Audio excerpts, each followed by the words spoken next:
Have you ever encountered a couple on your family tree that seemed to have 20 or more kiddos?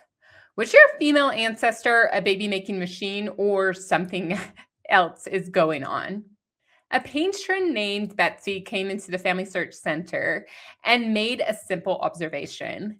Her ancestor seemed to have a lot of children. Not five, not 10, over 20. Now, that's not impossible, but it's unusual enough that it's worth taking a closer look.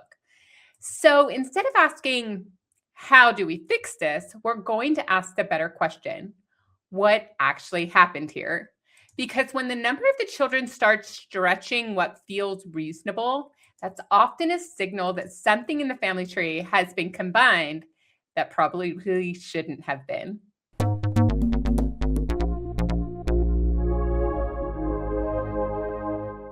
If you watched a previous video about same name wives, the evaluation process here is similar, but this time the problem looks a little different. Now, I'm not going to retrace everything from the last video, but I am going to follow the same process. We're going to draw it out, compare details, analyze what fits, and evaluate what doesn't. As we do that, you'll see whether Betsy's female ancestor had superhuman baby-making powers. But now it's time for the whiteboard. Now, why do we break out the whiteboard? Because when genealogy gets complicated, it's best to draw it out. So let's start with what Betsy saw on Family Search. But here's a caveat. We fixed things on the Family Search family tree, and I am going to draw things out using fictional names so that we don't all go and try to fix and correct things. But no, this principle was based on an actual situation. So Betsy saw one man, one woman, and 20 plus children. We draw this out not because it's accurate, but this is where the situation stands right now, according to the profile. So then we can turn to the evidence to determine if the picture matches the sources. There was a marriage record attached to the couple, and I decided to start there. The couple married in Switzerland in 1847. One of the first things I noticed was that there were two marriage records for a same name man and a same name woman in the same place, but with different dates, more than 5 years apart. Now, can a man and a woman marry again 5 years after their first marriage? It's possible, but for this time and place, that would be unusual. So let's note this on the clue web. I have evidence that this couple married. I don't know why there are two marriage dates, 1847 and 1852. Now let's review the christening records for the man and the woman. Unfortunately, I didn't see christening records for Johannes Luthi. They're probably available, but I'm reviewing the research others have gathered rather than seeking out research and records for myself just yet. Unfortunately, there wasn't that record for Johannes Luthi. However, I did find two christening records for Johannes's wife, Anna Mueller. And now we have our first clue. The christening records don't agree on date or parents. On the clue web, we now need to add new dates. Anna Mueller, born 1826, has a father named Johann Jakob Mueller and a mother named Anna Maria Schneider. Anna Mueller, born in 1835, has a father named Hans Ulrich Mueller and a mother named Gerda Elizabeth Weber. So now we have something important. We have two women with the same name, but with different birth years and completely different parental sets. At this point, we can say clearly we are looking at a same name merge on Family Search. Now, before we make fun of Family Search, this can happen anywhere. It just so happened on Family Search. So, two different women have been combined into one profile, and somewhere along the way, one set of parents was retained and the other was lost. So now we have more questions to ask. Do we still have one woman birthing 20 children and we need to break off the couple that was incorrectly merged? Or do we have two families that have been merged into one and now we need to sort the children back to the correct couple? And then, which christening record and parental set belongs to which marriage? My intuition feels like this is a case of collapsed profiles because of same name confusion. The reason is this: online original records were sparse, and people were consulting index names and trying to put families together. Same name men marrying same name women with the same location is a prime target. The further back in time we research, the fewer unique names were used. So we must be careful about assuming people are the same simply based on a name. So I'm going to test my theory and use some logical conclusions to see if my theory is accurate. Anna Mueller, born 1826, likely married in 1847 at the age of 21, rather than 1852 at the age of 26.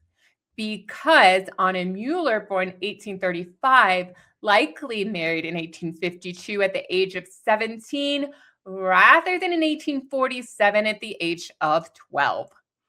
While the reverse of my conclusion could happen, if one woman married at 12 and had children and the other married at 26 and had children, that one needs more explanation than the likely marital ages of 17 and 21. And so, using logic, I'm going to test this theory because we have to start somewhere. So now we can ask, does it make sense for one woman to have all of these children? Or do the dates start to separate the children into groups? And this is where drawing things out becomes your sanity saver. Working with the theory that we have two Anna Muellers, let's start sorting the children using logic and the records. But the records have the same names for the mothers and fathers and no grandparents listed. So logic is going to be leaned on quite heavily here. Initially, the marriage date and the mother's christening dates made sorting the children easy. Children born before the second marriage date likely went with the first wife. So anyone born between 1847 and 1851 likely went with the older woman. Next, we know it is uncommon for a woman to have children after the age of 45 and sometimes 50. It's possible if she had a history of having children, but 20 years of childbearing does put undue stress on a female body. So let's suggest that 1871, the first Anna likely stopped having children. That means these 4 children were likely children of the second wife. These children were born when Anna number 2 was between the ages of 37 and 41 rather than 46 and 50. And again, using a little bit of a logic, that holds up. Now we get to the middle group of children, and this is where things are not obvious. In this list, you can see children born in a typical spacing pattern. Some are born in the same year, but others can belong to either woman. This is where I started looking for additional clues in the records. And one of the most helpful patterns in this case showed up in the way the father's name was recorded in the christening records. On some records, the father is listed as Johannes. On others, he is listed as Johann. Now, those names are often used interchangeably, but in this case, the pattern was surprisingly consistent. It is best viewed in a table like this one. When I sorted children born in 1852 and 1862, they were born in different months, which would indicate that they weren't twins. The pattern broke twice. Once in 1856, when two children were born in different months, but the recorder didn't use the differentiating naming pattern. And then again in 1866, when the first given name wasn't included. Eventually, I was able to sort the children into two groups. There was a child named Albertine and another named Gerarda, born in 1856. I recognized Gerda as the name of Anna number two's mother's name, Gerda Elizabeth Weber. Honorific naming is common throughout cultures, so the most plausible explanation of which child went to which same name couple is that Gerda was the daughter of Anna number two in honor of her mother. From there, it was easier to make a decision of which children went with which mother based on that clerk's naming pattern. So now, after sorting the children, some clearly belong to the older Anna, some clearly belong to the younger Anna, and a few required deeper comparison before making a decision.